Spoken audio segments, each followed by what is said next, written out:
축복합시다. 일곱째 나팔 소리. 자, 먼저 우리가 여러분 시간 전략하기 위해서 14절과 15절을 한번 크게 읽어보겠습니다. 시작. 둘째 하는 지나갔으나 보라 셋째 하가 속히 이르는도다. 일곱째 천사가 나팔을 불매 하늘에 큰 음성이 들이나서 가로되 세상 나라가 우리 주와 그 그리스도의 나라가 되어 그가 세세토록 왕노릇 하시리로다 하니. 요한계시록 8장 13절에서는 세 개의 하가 있어. 곧 재앙에 대해 말씀하고 있습니다. 야! 이런 하가 세 가지가 있다 이거야. 근데 이거는 지금 깜짝 놀라는 거 끝나지만은요, 그때 그 하는 종잡을 수가 없어요. 생명이 이업을 당한단 말이에요. 요한계시록 8장 13절에서는 세계의 하, 곧 재앙에 대해 말씀하고 있는데, 계시록 8장 13절에는 내가 또 보고 들으니 공중에 날아가는 독수리가 큰 소리로 이르되 땅에 거하는 자들에게 하가 있으리로다. 이 외에도 세 천사의 불나팔 소리를 임함이더라 하더라 이렇게 말하고 있습니다.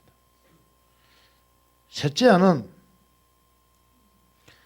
다섯째 천사가 나팔을 불 때 무저갱이로부터 항충이 올라와 영혼들을 잡아먹는 것이었습니다. 둘째 하는 여섯째 천사가 나팔을 불 때 나타났습니다. 그 여섯째 나팔에 해당되는 하를 의미하는 것입니다. 이 둘째 하 다음에 속히 임할 셋째 하는 일곱째 나팔과 연결됩니다. 셋째 하는 일곱째 천사가 나팔을 불 때 시작하게 되는 것입니다. 일곱째 나팔은 10장 7절에서 약속하신 하나님의 감추신 비밀에 대해서 보여주고 있는 것입니다. 일곱째 천사가 소리 내는 날 그 나팔을 불게 될 때에 하나님의 비밀이 그 종 선지자들에게 전하신 복음과 같이 이루리라 계시록 10장 7절에 분명히 말씀했습니다. 일곱째 천사가 나팔을 불었다는 것은 지난주에 말씀드린 무저갱에서 올라온 짐승이 마지막이 아니라 여전히 하나님께서 하실 이야기가 남아 있다는 것입니다. 일곱째 천사가 나팔을 불면서 심판의 메시지가 시작되면 그 심판의 메시지는 하늘의 큰 음성들로부터 들려주고 있습니다. 일곱 번째, 인이 떼어졌을 때도 재앙이 아니라 하늘이 반시간쯤 고요한 상태가 되었습니다. 하늘이 고요한 이 일곱째 인을 떼신 때 나타난 일이었습니다. 이와 비슷하게 일곱째 천사가 나팔을 불자 하늘에서 세상 나라가 우리 주와 그리스도의 나라가 되어 그가 세세토록 왕노릇 하시려 하는 큰 음성이 나타났습니다. 일곱째 나팔 심판에서는 하늘의 큰 음성이 하나님 나라 완성을 찬양하는 것으로 시작합니다. 일곱 인의 재앙은 일곱 나팔 심판과 연결이 되고 일곱째 나팔 심판은 심장에 나온 일곱 대접 재앙과 연결됩니다. 본문 15절에서 가로되 세상 나라가 우리 주와 그리스도의 나라가 되어 이 구절에서 우리 주는 성부 하나님을 가리키는 것입니다. 15절에서는 더 이상 이 세상에 대한 주권이 사단이나 군왕들에게 있는 것이 아니라 하나님과 그리스도에게 있음을 나타내는 선포임을 말씀하고 있는 것입니다. 이제 이 세상은 더 이상 사단의 나라가 아닙니다. 하나님 나라가 된 것입니다. 이 세상의 주권이 사단에서 하나님과 그리스도에게로 전도되었음을 말하고 있습니다. 이는 다니엘서 7장 27절과 맥이 통한다고 볼 수 있습니다. 다니엘서 7장 27절에 나라와 건세와 온천하 열국의 유세가 지극히 높으신 자의 민에게 붙임바 되니 그의 나라는 영원한 나라이라. 모든 권세 있는 자가 다 그를 섬겨 복종하리라 하여 그가 세세토록 왕노릇 하리로다. 이 구절에서 세세토록이란 그의 영혼 안으로, 그 완성 안으로 라는 뜻입니다. 하나님과 그리스도께서는 이 세상에 대한 주권을 소유하신 왕으로서 단일한 주권을 가지시고 이 세상을 영원토록 통치하신다는 것입니다. 하나님 통치가 완성되는 상태를 설명하신 것입니다. 결국 심판의 결정에서 하나님의 왕권과 예수 그리스도의 왕권이 완전하게 세워지게 되었음을 선포하고 있습니다. 일곱째, 나팔에서는 세상 나라가 마침내 하나님 나라가 되어 나타나며 이것을 일곱째 나팔 심판에서 잘 보여주고 있는 것입니다. 하지만 우리는 15절 마지막 때에 임하실 내용으로 보는 것이 아니라 현재 우리에게 해당되는 말씀으로 적용해야 되는 것입니다. 16절 17절 한번 읽어보겠습니다. 하나님 앞에 자기 보좌에 앉은 24장로들이 엎드려 얼굴을 대고 하나님께 경배하여 가로되 감사옵나니 옛적에도 계셨고 시방도 계신 주 하나님 곧 전능하신 이여 친히 큰 권능을 잡으시고 왕노릇 하시도다. 아멘. 성경을 번역할 때 시방도 계신, 이거는 전라도 사투리죠. 우리나라 성경도 세계에서 네 번째 안에 번역이 잘 된 거예요. 그리고 성경을 자세히 읽어보면 전라도 사투리들이 많이 섞여 있어요. 16절에서는 하나님 앞에 자기 보좌에 앉은 24장로들이 엎드려 얼굴을 대고 하나님께 경배하고 있습니다. 경배는 나의 자아, 아집, 고집, 주장을 내려놓는 것입니다. 자기 아집, 주장, 자아집, 고집 있잖아요. 교만, 오만, 방자, 이것을 그대로 내려놓는 거예요. 이것이 뭐라고요? 경배란 말이에요. 쉽게 말하면요, 거기 지금 핸드폰 있는 것도 그대로 내려놓는 거라고요. 그대로 딱 내려놓고. 그리고 봐봐요. 그리고 정발 목사 설교하는 거, 담임 목사 설교하는 걸 딱 쳐다봐야 되는 거예요. 이 경배야. 하나님이 주실 말씀을 갖다가. 경배는 뭐죠? 나의 자아적 고집이 완전히 죽어주고 자기 주장을 내려놓고 이 모든 것을 내려놓고 주님의 방법으로 살아가는 것이 경배예요. 경배가 뭔지 알아요? 이를 성실 섬기지 않고 하나님 앞에만 온전히 여호와를 경외하는 것이 두려워하고 공경하게 드리는 것이 경배거든요. 그 경외예요, 경외. 경배는요, 경외와 조금 차이가 있는 게 뭡니까? 겸손하고 자기의 주장, 생각과 모든 걸 내려놓고요. 다 뭐 하나님 앞에 다 하면 주장을 내놓고 하나님 엎드리는, 바짝 엎드리는 것이 이것이 경배예요. 그만큼 겸손한 것이 경배예요. 이 경배가 어디에 나타나야 되냐? 삶에서 나타나야 돼요. 자, 이 모든 자기 생각을 내려놓고 하나님 앞에 정말로 얼굴 땅바닥에 탁 쳐박고, 그죠? 그만큼 겸손함으로 주님 앞에 나아가 낮아짐으로써 모든 정성을 다해 경배한다는 것입니다. 또한 경배는 그 대상이 주되심을 인정하는 행위로서 홀로 영광 받으실 분이심을 고백하고 찬양하는 행위입니다. 그래서 17절에서는 16절에서 20절 장로가 감사와 찬양을 하나님께 올려드렸어요. 16절을 한번 읽어볼까요? 16절 한번 틀어주세요. 시작. 하나님 앞에 자기 보좌에 앉은 24장로들이 엎드려 얼굴을 대고 하나님께 경배하여 또 그 다음에 가로되 감사옵나니 옛적에도 계셨고 시방도 계신 주 하나님 곧 전능하신 이여 친히 큰 권능을 잡으시고 왕노릇 하시고 시방도 계신 시방도 계신 주님이라고 감사하면서 하나님께 영광을 돌렸다는 거예요. 그래서 이번 가만히 여기 지금 경배에서 가장 중요한 깨소급이 뭐냐면요, 겸손, 섬김, 헌신이지만 그보다 더 중요한 것은 감사예요. 이스라엘 백성들이요, 지금 홍해 문제 생기죠. 홍해 전 세계 30% 물류가 아프리카 돌아가지 않고 넘어가서 수에즈 운하로 넘어가야 되거든요. 그런데 홍해를 간단 말이에요. 그러니까 그 홍해가 조그만 바다가 엄청 넓은 바다예요. 근데 그 홍해를 짝대기를 밀어갖고 그 어마어마한 바다, 그 홍해가 이 홍해가 어느 정도에 크냐면요, 봐봐요. 거기 그 바레인 물려있지, 거기 그 중동 있지, 중동 나라 한 10개 이상 나라 물려있을걸요. 자, 무슨 말이 되나요? 바다가 큰 나라들 10개 이상 물려있으면 커요, 안 커요? 생각해봐. 그 홍해를 그 큰 바다를 갈랐다는 거야. 하나님이 엄청난 기대하신 분이죠. 예?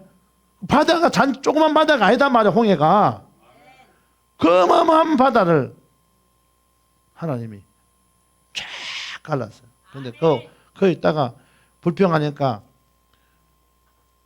원망 불평하니까 하루를 1년을 안 선해갖고 몇 년, 40년간 했죠. 그렇게 감사가 안 나와서 불평하면은 여러분 일이 막혀요. 왜 하나님 마른 땅을 다니게 했습니까? 왜 햇빛이 찌게 했습니까? 그런데 사막에 문제가 펄펄 나는데 기침도 나고 왜 흙먼지를 덮으셔야 됩니까? 정가리만 물어버리면 어떡하려고 그럽니까? 그리고 목이 타 죽겠는데 물은 어디서 죽어요? 그리고 또 머리 펄펄 보니까 왜 내가 여기 휩쓸려야 돼? 먼저 마셔야 됩니까? 또 집이 없으니까 모래 구두에 자야 되잖아요. 자는데 밤에는 추워 죽겠습니다. 왜 낮에 또 땡볕에 덥게 했습니까? 이거를 40년 동안 했어. 그러니까 연단 받는 거예요. 근데 여러분 웃을 일이 아니고 40년째 여러분 보면 더 하고 있을 수도 있어. 50년 넘은 사람은 50년째 하고 있을 수도 있어요. 지금도 60 넘은 사람은 60년째 할 수 있어요. 이 정말로 여러분 경배는 내가 죽어줘야 돼요. 그게 경배예요. 17절 친히 큰 권능을 잡으시고는 시제상 뭡니까? 완료형입니다. 완료형. 이미 하나님께서 세상을 다스리실 주권을 소유하고 계심을 말하고 있는 것입니다. 큰 권능을 잡으시고, 그러니까 큰 권능을 잡으신 주님께서 우리에게 큰 권능을 주기를 원하는데 우리가 큰 권능을 받을 수가 있어요. 그 권능이 뭐냐니까 경배에서 온다. 경배. 섬기고 헌신하고 사랑하고 불편하지 않고 그대로 그 말씀에 준행하는 것이 그 경배에서 17절에서 말하고 있는 하나님에 대한 칭호는 두 가지입니다. 첫째는 옛적에도 계셨고 시방도 계신 주 하나님입니다. 옛적에도 계시고 뭐요? 시방도 계시네. 예전에도 계셨고 시방 즉 지금도 계시는 주 하나님이라는 것입니다. 이 칭호는 앞서 1장 8절과 4장 8절에 언급된 이제도 있고 전에는 있었고 장차 올 자라는 구절을 연상하게 합니다. 하지만 앞서 1장과 4장에 언급된 칭호에서는 장차 올 자라는 칭호가 있는 반면 11장 17절에서는 생략되어 있습니다. 이것은 이제 하나님의 오심이 성취되어서 이미 오셨고 통치하시기 시작하셨음을 시사하는 내용인 것입니다. 24 장로들은 이미 오신 주 하나님 예수 그리스도를 보았고 만나기 때문에 장차 올 분이라는 말이 생략된 것입니다. 오늘 우리 마음속에 예수님이 이미 오셨습니다. 어떤 자에게 왔습니까? 경배하는 자, 자기 생각, 아직 고집이 다 자기 주장이 확 죽어지고 오직 주님께 합해져 있는 자에게 오셨다는 거예요. 그러기 위해서 하나님 교통하기 위해서는 말씀을 많이 알아야만이 하나님과 대화가 될. 하나님은 언어니까, 그죠? 말씀을 많이 열심히 배우는데 게을리해서 안 돼요. 24 장로들은 이미 오신 주 하나님을 했죠, 그죠? 일곱 나팔을 불자 24 장로들을 통해 이미 오신 분의 전능하시고 절대적인 주권이 선포되고 있습니다. 사랑하는 성도 여러분, 날마다 전능하신 하나님, 위대하신 하나님, 권능이 많으신 하나님 외치면 뭐합니까? 정말로 내 안에 예수가 살아야 되는데 경배하는 은혜가 있어야 돼요. 헌신하고 섬기고 모든 거 했을 때 자기 주장을 내세우지 않고 내가 한 것이 아니라 첫 시음으로 돌아가서 하나님이 하셨습니다. 친히 그 권능을 가지신 하나님, 왕노를 하시는 예수 그리스도를 만나고 체험하는 은혜가 저와 여러분의 삶 가운데 넘쳐나기를 예수로 축원드리겠습니다. 둘째는 전능하신 이입니다. 이 증오는 뒤에 나오는 큰 권능을 잡으시고와 연관된 것으로 하나님의 권한과 능력에 대적할 자가 없음을 말하고 있는 것입니다. 능치 못함이 없는 하나님을 말하는 것입니다. 요한계시록 1장 8절에서도 하나님께서는 자신을 전능한 자라고 말하고 있습니다. 주 하나님이 가라사대 나는 알파와 오메가라, 이제도 있고 전에도 있었고 장차 올 자요 전능한 자라 하시더라. 요한계시록 1장 8절에 말씀했습니다. 우리는 전능하신 하나님이 온전히 신뢰하고 의지해야 합니다. 지금 내가 처해 있는 상황과 환경이 내 생각과 다를지라도, 또 저 사람들 생각과 다를지라도 선하신 하나님을 의지하며 그분이 내 안에 이루실 하나님 나라를 기대하고 소망해야 됩니다. 그래서 경배를 정말로 잘 드린 사람은 하나님 나라를 선포할 권한이 있습니다. 그리고 하나님 나라가 임했습니다. 이 안에 하나님 나라 임하면은 그냥 권능이 나타나서 생명이 흘러가는 거죠. 감사하고 그 주님을 찬양하는 그분과 함께 한 걸음씩 나아가야 합니다. 우리의 삶이 하나님께서 기뻐 받으시는 찬양이 되어야 한다는 것을 기억하시기 바랍니다. 자, 우리가 빨리 하기 위해서 몇 절씩 읽었죠? 야, 그러니까 지금은 두 절 읽으면 안 돼요. 헷갈리니까 18절 한 절 읽어요. 시작. 이방들이 분노하며 주의 진노가 임하여 죽은 자를 심판하시며 종 선지자들과 성도들과 또 물론대소하고 주의 이름을 경외하는 자들에게 상 주시며 또 땅을 망하게 하는 자들을 멸망시킬 때로소이다. 하더라. 17절에서 이제 장로가 하나님께 감사로 찬양했던 반면 18절에서는 이방들이 분노하는 반응을 보이고 있습니다. 이방들이 분노함의 9절은 시편 2편 1절에서 3절의 내용과 맥이 통합니다. 어찌하여 열방이 분노하며 민족들이 후사를 경영하는고, 세상의 군왕들이 나서며 간원들이 서로 꾀하여 여호와 그 길은 바른 자를 대적하여 우리가 그 맨 것을 끊고 그 결박을 벗어버리자 하도다. 시편 2장 1절 3절이 말씀했습니다. 열방들은 서로 언언하여 하나님과 그의 기름 부으신 종을 대적하고자 하였습니다. 이방 나라들은 하나님과 그의 기름 부음 받은 메시아를 대적하고 그 맨 것을 끊고 그 결박을 벗어버림으로써 그 통치에서 벗어나고자 했다는 것입니다. 여기서 분노함에는 타락한 인간의 본성에서 비롯된 것으로 하나님의 통치에 대한 반감과 하나님의 통치로부터 벗어나고자 하는 저항이라고 볼 수 있는 것입니다. 이들은 하나님을 대적하는 이치에 있다는 것이었습니다. 그러나 이방들의 그러한 대적과 분노, 즉 교만은 결국 하나님을 진노케 하여 하나님의 심판을 초래하는 원인이 되었습니다. har을 심었으니 har을 거두는 것은 당연한 것입니다. 사람이 무엇을 심든가 그 심은 대로 거둡니다. 돈을 심었으면 돈을 심은 대로 열매가 있는 거예요. 마음을 심으면 마음을 심은 대로 있습니다. 믿음을 심으면 믿음의 열매가 있습니다. 그런데 har을 심으면요, 하에 대한 열매가 당연하게 나타나는 거죠. 심은 대로 거두게 하신 하나님입니다. 하나님의 심판과 보상을 세 범죄의 존재들에게 주어집니다. 첫째, 주의 진노가 임하여 죽은 자를 심판하시며 해서 죽은 자는 계시록 20장 11절에서 15절과 맥이 통하는 것으로 하나님의 심판이 인류 전체에서 해당되는 것임을 말하는 것입니다. 이 심판을 통해서 천국에 들어가는 여부가 정해지게 되는 것입니다.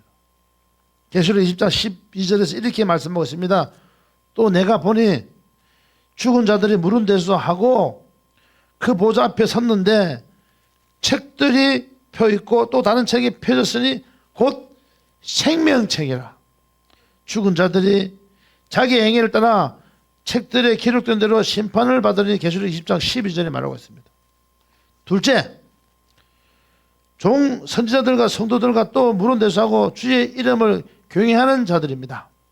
그러니까 종 선지자들, 그 다음에 그러니까 성도들과 또 물은 데서 하고 주의 이름을 경외해서 그래 열심히 하나님을 성도들이 간단히 말하면은 다 요약하면 성도들이 하나님을 그렇게 찬양하고 하나님의 은혜를 너무너무 사모하고 하나님 말씀대로 삶에서 적용해 나갔던 사람입니다.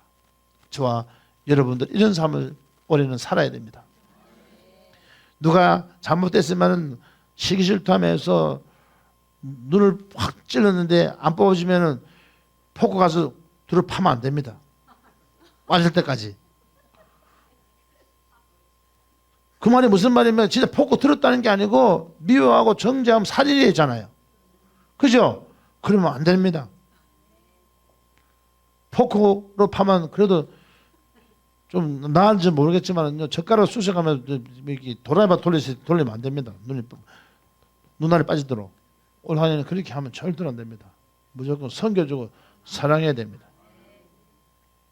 자, 이들에게는 상을 주신다고 말씀합니다. 하나님을 찬양했던 사람은 그리고 하나님의 칭찬과 보상을 받은 자들을 세 부류로 말씀했습니다. 즉 종 선지자들과 성도들 그리고 주의 이름을 경외하는 자들입니다. 뭐요? 하나님의 종 선지자들, 그죠? 성도들 이래 나와서 그리고 다시 뭡니까? 주의 이름을 요약하면 경외하는 자, 경배 비웠죠? 경배하는 자, 지 생각을 집어넣지 않고 하나님의 방법대로 이행하는 자, 이런 자들을 하나님이 축복해 준다는 겁니다. 이러한 세 부류의 차이를 엄밀하게 구분하기는 어렵습니다. 우리는 모두 하나님의 성도이면서 주의 종이며 선지자 역할을 감당해야 하는 자들이고 또한 주를 경외하는 자가 되어야 하기 때문입니다. 이 말씀은 하나님의 보상이 하나님을 의지하며 주님을 진실하게 믿는 모든 자들에게 시대를 초월하여 일한다는 것을 말하는 것입니다. 그러니까 하나님은 시대를 초월해서 하나님을 진실하게 믿고 하나님을 경외하고 찬양하고 경배하는 자들을 하나님 버리지 않고 붙들어 주신다는, 어떠한 상황에서도 하나님이 역사하신다는 그런 놀라운 은혜가 있습니다. 셋째, 땅을 망하게 하는 자들이다. 뭐 한다고요? 그래서 어느 날 주일학교 가는데 전도사님 설교하는데 흥해야 되고, 예, 뭡니까? 하나님이 3장 요한복음 30절 뭐죠? 하나님 이 세상을 이처럼 사는 독생자를 주셔서 이는 저를 믿는 멸망치 않고 영생을 얻게 하나입니다. 하나님 그 아들 보내심 쫙 놓으면서 나는 흥하게 왔다는 거야. 그죠? 흥하게 왔어. 그걸 가지고 나는 어릴 때 그걸 써먹었어요. 망할 놈이라고 하니까 들은 게 있어. 그 밖에 있었거든요. 흥하게 한다고. 흥하게 한다고. 막 내가 흥하게 한다고. 내 키우는 엄마한테 막 달라들었어요. 이 망할 놈 또 사고 쳤다고. 흥하게 한다고요. 흥하게 한다고. 그거는 들은 게 있어요. 그렇게 교육이 중요한 거예요. 교육이.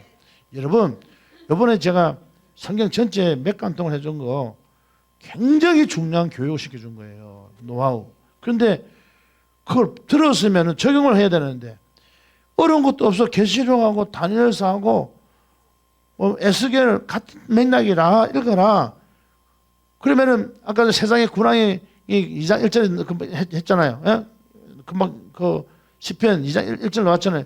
그것도 부분 단락 간주도 가르쳐 줄 거 아니야. 갈 길이 멀어요. 배웠으면 열심히 지금 만들어야 되는 거예요. 그래서 흥하게 해야 된다고. 그 어른들이 한쪽 할머니는 이 망할 놈 이랬는데 그런 애들 진짜 망하고, 그래도 손자가 놀고 들어오는 시커먼이니까 얼굴 납작하게 막 문대고 막 안 쓴다니까 납작하게 문대 딱 잡아가 찢으면서 흥해 흥. 그 할매는 그 손자들은 송했다니까요. 흥 하면서 흥해야 된다고. 흥. 그래서 이 나라가 잘 살게 된 거예요. 한쪽에는 망하게 선포하는 사람이 있고 한쪽에는 흥하게 선포하는 사람이 있단 말이에요. 그래서 우리나라가 남북이 나눠진 거 아니에요. 그리고 남북 나라 중에서도 한쪽에는 흥흥해라고, 한쪽에는 뭐 한다고요? 망할 놈에서 또 망한단 말이야. 그래서 주사파가 나오고 무슨 쪽파가 나오고 다 나오는 거 아니에요. 그런데 그 옛날 할머니 했던 흥은하고 달라요. 요새는요. 요즘은 흥해라면서요. 삐지는 흥이 들어가고 조금만 뭘 갖다가 흥을 하는지. 우리가 늘 감사하는 은혜가 있기를 주시는 축원합니다.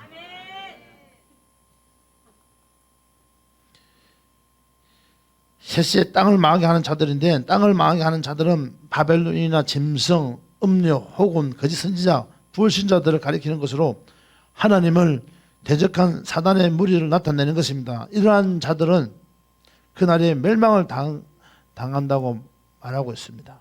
요한계시록 19장 2절에서 이렇게 말합니다. 그의 심판은 참되고 어려운지라 음행으로 땅을 더럽게 한 큰 음녀를 심판하사 자기 종들의 피를 그의 손에 갚으셨도다 하고 계시록 19장 2절에 말했습니다. 또 요한계시록 20장 10절에서도 심판의 말씀하십니다. 또 저희를 미혹하는 마귀가 불과 유황을 못에 던지우니 거기는 그 짐승과 거짓 선지자도 있어 세세토록 밤낮 괴로움을 받으리라. 계시록 20장 10절에 말하고 있습니다. 하지만 우리는 이 말씀은 나 자신에게 적용해야 합니다. 나는 당연히 하나님께 칭찬과 상을 받을 자라고 생각하며 나는 안전하다 해서는 절대로 안 됩니다.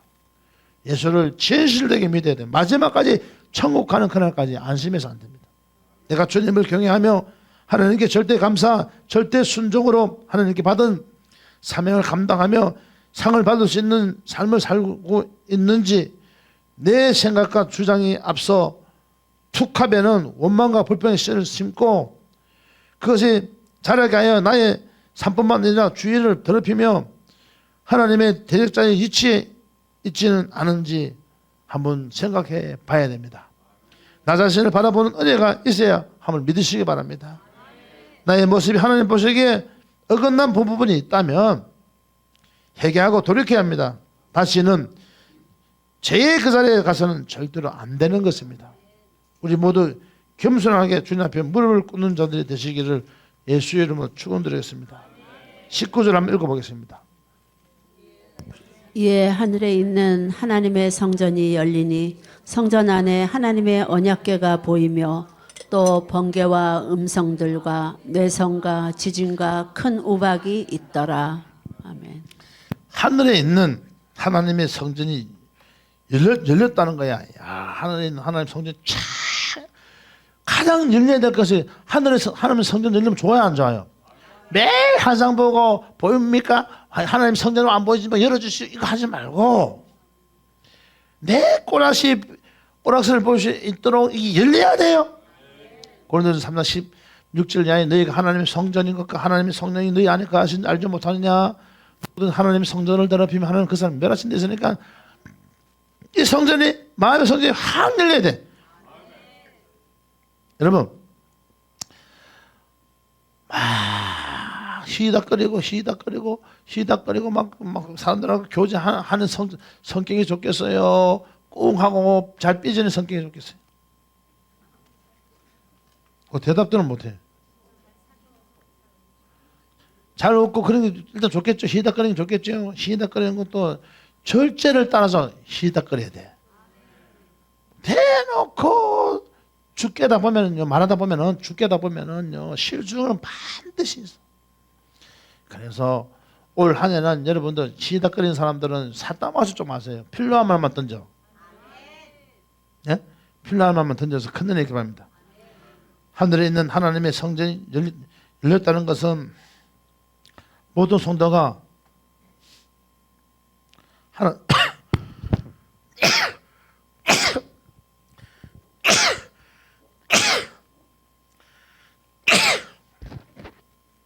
하나님의 임재 앞에 스스럼 없이 나아갈 수 있게 되었음을 의미하는 것입니다. 하늘과 땅이 하나가 됨을 의미하는 것입니다.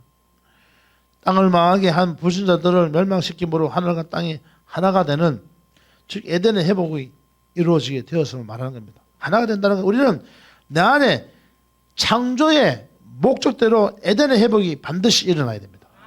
이루어져야 됩니다. 창조의 목적대로.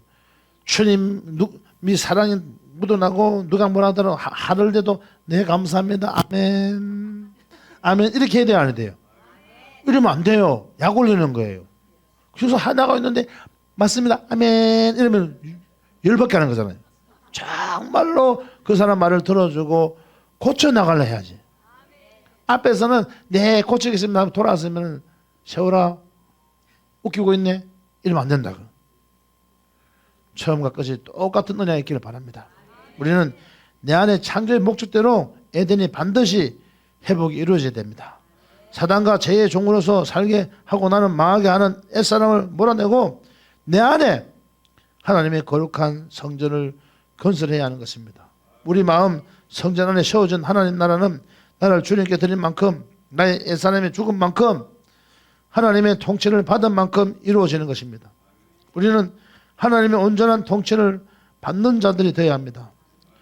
종로로 사는 옛사람, 내가 죽고 하나님과 말씀에 반응하는 자들이 되어야 되는 것입니다.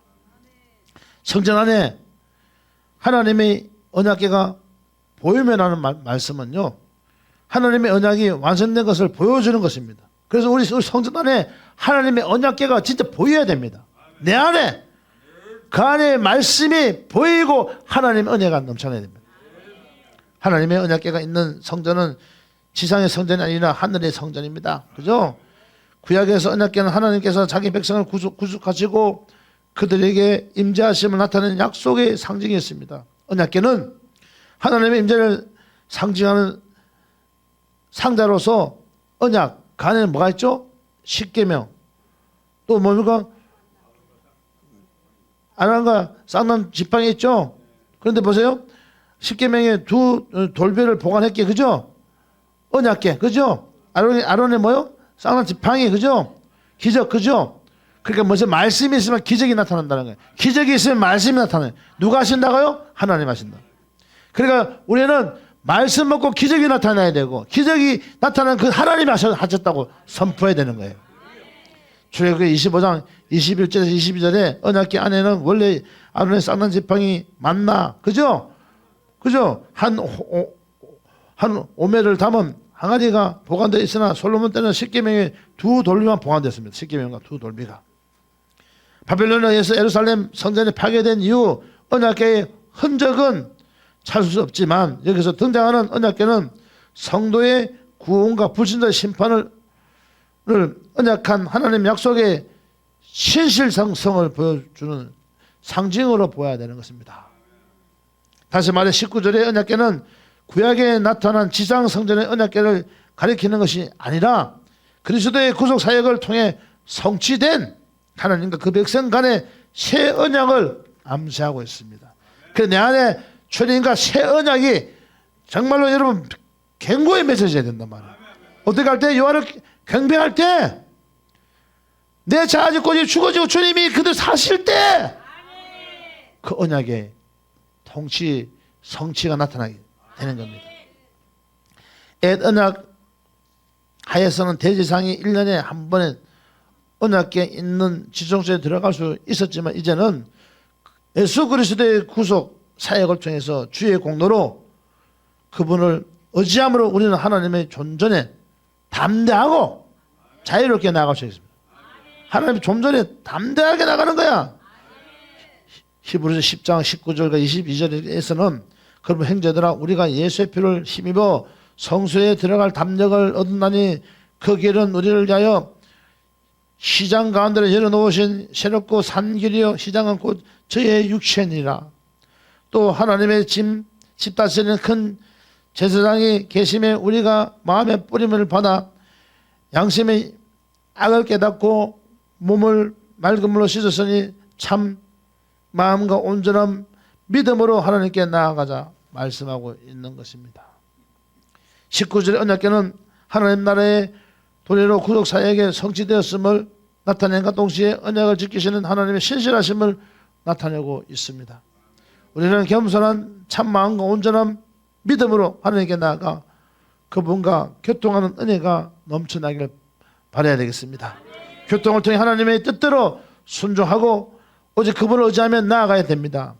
한편 하나님 성전에 보이는 번개와 음성들과 내성들과 지진과 큰 우박은 하나님의 임재시에 나타나는 그의 권능과 어미를 묘사하는 표현으로서 번개는 하나님의 신속성을 말하는가. 그러니까 우리 하나님의 번개는 하나의 신속성인데 하나님의 번개 신속성이 우리에게 임해야 됩니다.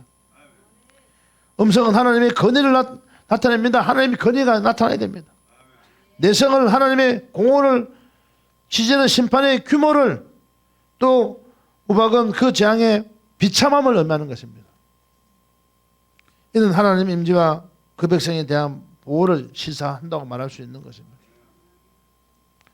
19절 우리에게 말씀하시는 것은 내 안에 주님이 거하시는, 한편 하나님 성전에 보이는 번개와 음성들과 내성들과 지진과 큰 우박은 하나님의 임재 시에 나타나는 그의 권능과 어미를 묘사하는 표현으로, 번개는 하나님의 신속성을, 음성은 하나님의 권위를, 내성을 하나님의 공호를, 지진은 심판의 규모를, 큰 우박은 그 재앙의 비참함을 말해주는 거예요.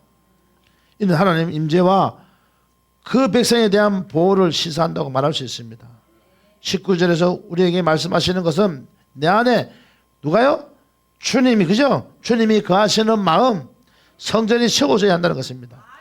그 마음, 성전에 하나님의 언약이 완성되며 하나님 통치가 온전히 이루어지는 하나님 나라가 건설되어야 함을 말하고 있는 것입니다. 우리의 정화된 마음 안에 있는 성전의 언약궤로 말미암아 우리는 하나님의 신실하심에 감사하며 천국을 누리는 삶을 살 수 있는 것입니다. 그런 저와 여러분 되시기를 예수로 축원하겠습니다. 설교를 짧게 해줘서 여러분 은혜 받아 주십니다. 기도합니다. 우리 주 하나님, 아픈데 손 얹으세요. 오늘 계시록 말씀을 주시고 퍼부어 주심을 감사합니다. 이 말씀이 저들의 심령에 새기게 하시고, 하나님 오늘 경배를 배웠습니다. 경배. 오직 하나님을 정말로 말씀하시는데 순종해 나가고 내 생각이 들어가지 않고 주님의 뜻대로 달려가는 은혜가 있게 하셔서 오늘 강력한 은혜로 저들을 치료하시고 고쳐주셔서 회복된 은혜를 베풀어 주옵소서. 주께서 함께 하시면 감사하며 예수님의 이름으로 기도합니다. 아멘.